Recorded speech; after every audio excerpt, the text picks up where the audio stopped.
What's going on, wrestling family? Welcome back to the channel. So I want to talk to you guys about tonight's episode of Monday Night Raw. More specifically, something that really stood out to me as I was watching this show.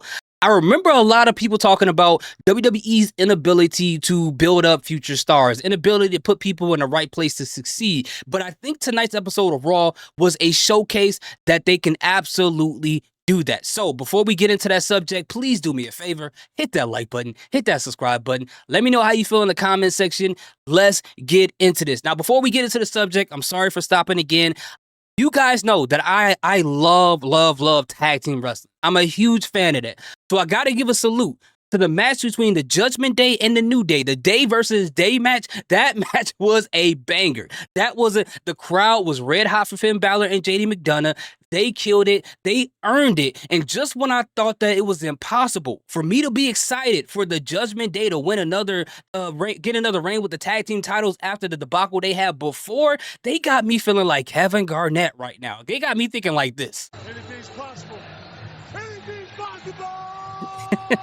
Anything is possible, man. And they killed it tonight. Now, if we can add more teams to the Raw Tag Team division, if we can get more title defenses out of JD and Finn Balor, if they can have more matches like this, more specifically on PLEs, this is a great step in the right direction for this division.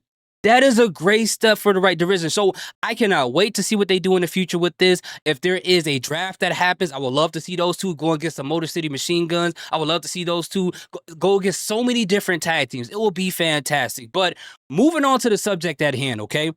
So as far as WWE being able to put wrestlers in position and building future stars, again, I feel like tonight was a great showcase of that. So I want to start off talking about specific wrestlers to kind of help validate my point.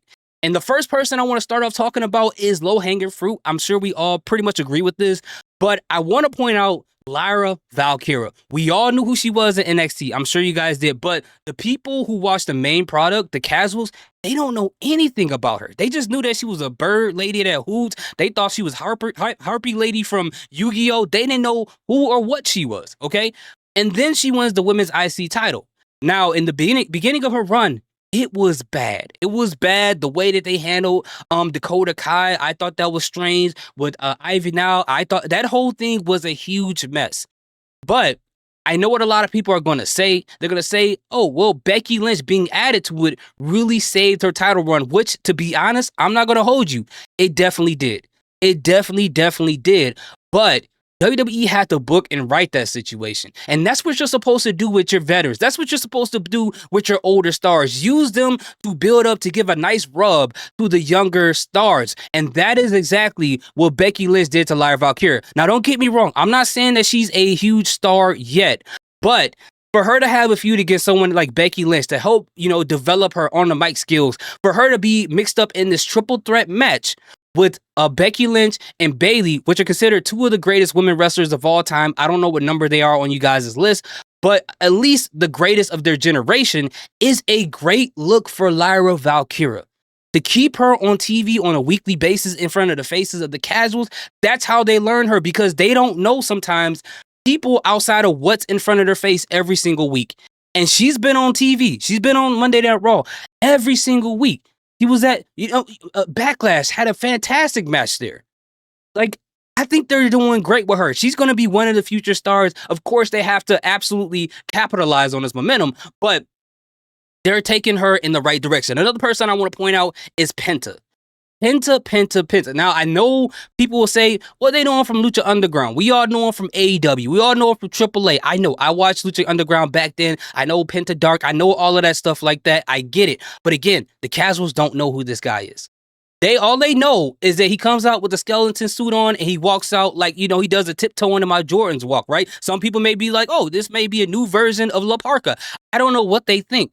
But yes, he already has the aura packed into it. I don't like to use that word, but I can't think of anything else to say.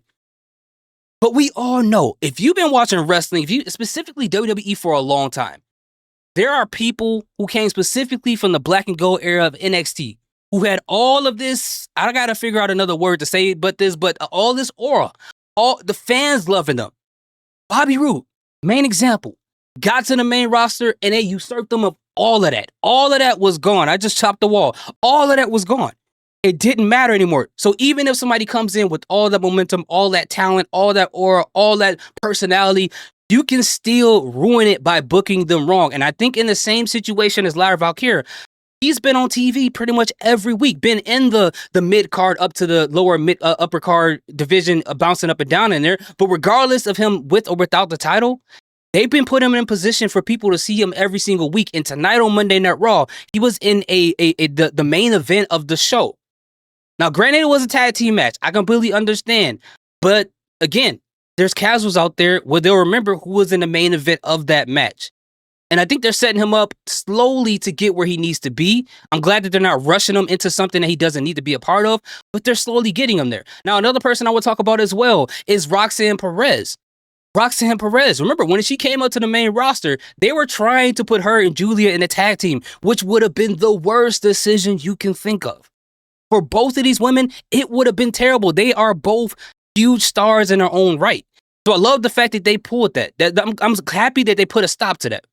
And now with Roxanne Perez being mixed in with the Judgment Day and their storyline and what could possibly happen between her and Dom and how Liv can feel about her, that is a perfect position because remember, people had rumors that Stephanie Vaquer, or Vacquet, according to Nikki Bella, they were going to have her involved in that. And I think her personality wouldn't have worked in that situation. That would have been so weird for her. But for WWE to put Roxanne Perez in that position, which I think her personality perfectly fits in that, to allow her to be in an already existing faction that whether you like them or not, to have her around someone like Finn Balor, who's a veteran, Liv Morgan, when she comes back, that could be a storyline again with another veteran that could pull up a younger star. Like, this is great for her.